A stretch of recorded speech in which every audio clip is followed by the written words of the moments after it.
Hello everyone, आज हम करेंगे क्लास 11 का chapter number 2 which is basic terms. Accounts में ये बेसिक टर्म काफ़ी ज़्यादा इंपॉर्टेंट है। आगे किसी भी चैप्टर को समझने के लिए इनको समझना बहुत ज़्यादा ज़रूरी है। तो चलिए हम स्टार्ट करते हैं basic terms. Following are the important basic terms of financial accounting. First term जो हमारे पास है कैपिटल। कैपिटल माने पूंजी। कैपिटल वो अमाउंट होता है जो प्रोप्राइटर बिजनेस में इन्वेस्ट करता है। कैपिटल कैश की फॉर्म में भी हो सकती है और it may in the form of assets, assets की फॉर्म में भी हो सकती है capital. Let's take an example. Rohan started business with the cash of ₹10,000 and goods worth ₹5,000। तो अगर इस केस में देखा जाए तो रोहन ने 10,000 के कैश से और 5,000 रुपये के स्टॉक से बिजनेस स्टार्ट करा, तो ये दोनों ही अमाउंट, ये टोटल जो अमाउंट है 15,000 रुपीज़ का, ये कैपिटल माना जाएगा। तो कैपिटल वो अमाउंट है जिसे कि प्रोप्राइटर या फिर ऑनर बिजनेस में लगाता है, उसे हम बोल देते हैं कैपिटल। नेक्स्ट टर्म है ड्राइंग्स।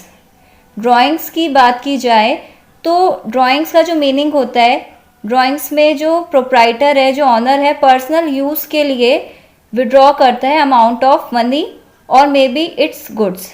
ड्राइंग्स में क्या होता है कि जो ऑनर है पर्सनल पर्पस के लिए बिजनेस से कुछ पैसे निकालता है या फिर गुड्स भी निकाल सकता है, इसे हम बोलते हैं ड्राइंग्स। ड्राइंग्स हमेशा अमाउंट ऑफ कैपिटल को रिड्यूस करती हैं, ड्राइंग्स कैपिटल को कम कर देती हैं। और अगर ड्राइंग्स की बात की जाए तो ये जो है बिजनेस की करंट एसेट्स में आ जाती हैं। थर्ड टर्म है बिजनेस ट्रांजैक्शन। ट्रांजैक्शन का मीनिंग रहता है लेन देन करना।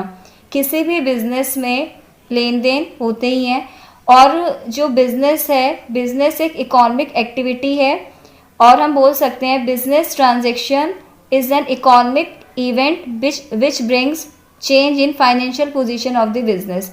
ट्रांजैक्शन जो है इसमें क्या रहता है कि बिजनेस की जो फाइनेंशियल पोजीशन है उसमें चेंज आता है। एग्जाम्पल के लिए, if we purchase furniture of ₹10,000, अगर फर्नीचर खरीदा जाता है 10,000 रुपये का, तो बिजनेस में इनकमिंग होगा फर्नीचर और आउटगोइंग होगा कैश। तो जब जब बिजनेस में लेन देन होता है, ट्रांजैक्शन होता है, तो बिजनेस की पोजीशन में चेंज आता है। ट्रांजैक्शंस की हम और भी एग्जांपल ले सकते हैं, like purchase of goods, sales of goods, collection of amount from customers, payment made to suppliers, all these are examples of business transaction. Next जो term है assets. assets प्रॉपर्टीज़ होती हैं। कोई भी बिजनेस फर्म जब किसी भी एक्टिविटी में एंगेज होता है बिजनेस, तो उसके पास जो मेन बेसिक फैसिलिटीज़ होती हैं, जो वैल्यूएबल रिसोर्सेज होते हैं, उसे एसेट्स बोला जाता है। ये प्रॉपर्टी राइट्स हैं which are held by the firms, जो कि फर्म के पास होते हैं, फर्म की ऑनरशिप में होते हैं। और एसेट्स के फिर टाइप भी रहते हैं। एसेट के टाइप में हम देख सकते हैं non current asset and current assets. Non current assets are those assets which can be use for several years. ऐसी एसेट्स नॉन करंट एसेट होती हैं जो 1 साल से ज़्यादा के लिए यूज़ में लाई जा सकती हैं। और इसका हम एग्जाम्पल ले सकते हैं like plant and machinery, building, furniture, computer, etcetera.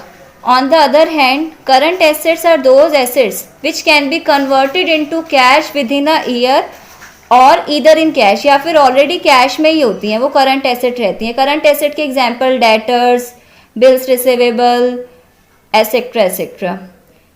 फिर इसके बाद जो एसेट्स हैं उसमें जो नॉन करंट एसेट होती है, नॉन करंट एसेट क्या थी कि जो 1 साल से ज़्यादा के लिए यूज़ में लाई जा सकती हैं, जिसके बेसिस पे बिजनेस को रन किया जाता है। और इनका main purpose, non current asset का मेन पर्पस रीसेल नहीं है, इसका मेन पर्पस है कि इनको यूज़ करके बिजनेस को ऑपरेट करना, बिजनेस को चलाना, बिजनेस की अर्निंग कैपेसिटी को बढ़ाना।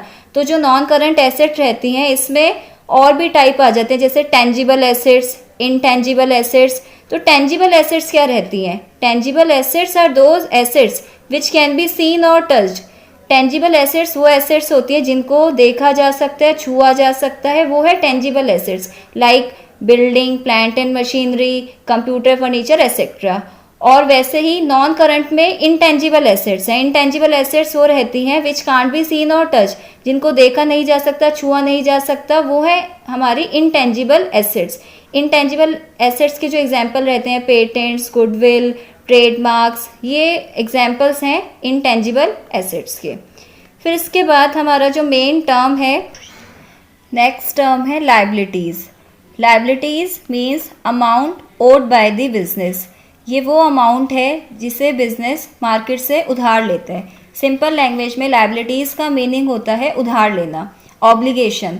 जैसे कि अब किसी भी बिजनेस को स्टार्ट करने के लिए कुछ भी अमाउंट ऑफ लोन लिया गया मार्केट से, तो उसे हम लायबिलिटीज़ बोल देते हैं। तो लायबिलिटीज़ के टाइप रहते हैं, जैसे current liability, non current liability. जैसा कि नाम से क्लियर हो रहा है, करंट लायबिलिटीज़ वो लायबिलिटीज़ होती हैं which are payable within a year. ऐसे उधार, ऐसे लोन्स जिन्हें साल के अंदर, एक साल के अंदर अंदर वापस कर दिया जाता है, पे बैक कर दिया जाता है, उसे हम बोलते हैं करंट लायबिलिटीज़। करंट लायबिलिटीज़ के जो एग्जांपल रहते हैं like short term loans, bills payable, creditors etcetera. फिर दूसरी तरफ non current liabilities. Non current liabilities are those liabilities which are payable beyond an accounting year. ऐसे उधार जिनको एक साल से ज़्यादा के लिए रखा जाता है, जो कि काफ़ी लंबे टाइम तक चलते हैं, उसे हम बोलते हैं non current liabilities. Non current liabilities के जो एग्जांपल है like debentures, long term loans etcetera. फिर इसके बाद हम आ जाते हैं एक्सपेंस पे। एक्सपेंस का सिंपल वर्ड्स में मीनिंग है खर्चा करना। किसी भी बिजनेस को सक्सेसफुली रन करने के लिए, किसी भी बिजनेस को चलाने के लिए एक्सपेंसेस इनकर्ड करने पड़ते हैं, खर्चे करने पड़ते हैं। तो हम बोल सकते हैं the cost incurred by business to earn revenue, this is known as expense. अगर बिजनेस में इनकम करनी है और प्रॉफिट अर्न करना है तो खर्चा तो करना पड़ेगा, इसी को एक्सपेंस बोल दिया जाता है। एक्सपेंसेस के example like payment of salary, payment of wages, payment of electricity bill, cost of goods sold etcetera etcetera. Then next जो हमारी टर्म है गुड्स। गुड्स का जो मीनिंग है वो हम किससे देखते हैं, बाइंग एंड सेलिंग से। ट्रेड, व्यापार में क्या होता है कि ना बाइंग एंड सेलिंग आती है, खरीदना और बेचना। तो जिन भी आइटम्स में बिजनेस में खरीदना और बेचना हो रहा है, बाइंग एंड सेलिंग हो रही है, उसी को गुड्स बोलते हैं। इसको क्लियर करने के लिए एक एग्जांपल लेते हैं। जैसे कि एक स्कूटर डीलर है, और स्कूटर डीलर है तो उसका काम क्या होगा, स्कूटर को खरीदना और बेचना, sale and purchase of scooter. तो वो उसके क्या होंगे, गुड्स होंगे। ऐसे ही सेम वे में जैसे कि अगर हम बात करें, अब स्टेशनरी शॉप है, स्टेशनरी शॉप में अब क्या रहता है, पेन पेंसिल हैं, बुक्स हैं, तो उसकी क्या होगी, उसमें बाइंग एंड सेलिंग होगी, तो उसको हम बोलेंगे गुड्स। वहीं पे अगर फिर गुड्स की बात करें तो ये एसेट्स तो होते हैं बिजनेस की, लेकिन किस टाइप के एसेट्स होते हैं, करंट एसेट्स। क्योंकि इसका मेन एम क्या है गुड्स का, कि इनको एक साल के अंदर अंदर कैश में कन्वर्ट करना है। ठीक है, तो हम इन्हें बोलते हैं फिर गुड्स। नेक्स्ट टर्म है डेटर्स। डेटर्स वो पर्सन होता है जो कि फर्म से क्रेडिट फैसिलिटी अवेल करता है। अब क्रेडिट का मतलब हो जाता है उधार। और बिजनेस में ट्रांजैक्शंस के दो टाइप रहते हैं। एक होती है कैश ट्रांजैक्शन। कैश ट्रांजैक्शन का मीनिंग है कि ऑन द स्पॉट जैसे ही लेन देन हुआ, कैश में सेटलमेंट हो गया।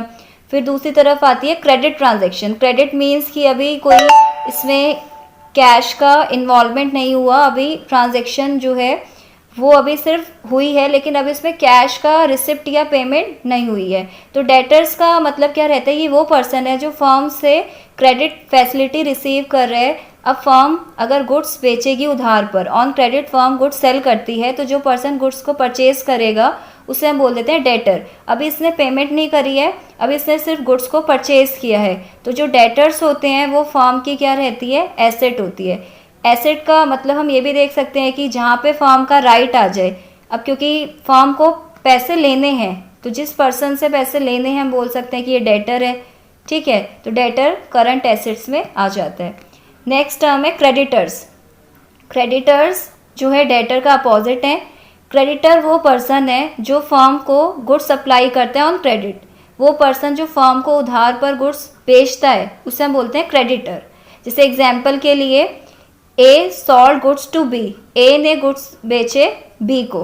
तो ए ने अगर गुड्स बेचे हैं बी को, तो इस केस में जो यहाँ पर ए है ए के लिए जो बी है वो डेटर होगा और बी के लिए ए जो है वो क्रेडिटर होगा। तो क्रेडिटर का मीनिंग क्या होता है कि जिस पर्सन से जहाँ पे मतलब फर्म को क्रेडिट की फैसिलिटी मिल रही है उसे हम बोल देते हैं क्रेडिटर्स। और ये फर्म की क्या होती है, लायबिलिटी, क्योंकि यहाँ पे फर्म को जो है अमाउंट पे बैक करना है। और ये किस में आता है फिर, करंट लायबिलिटीज़ में। फिर नेक्स्ट हमारी जो टर्म है रेवेन्यू।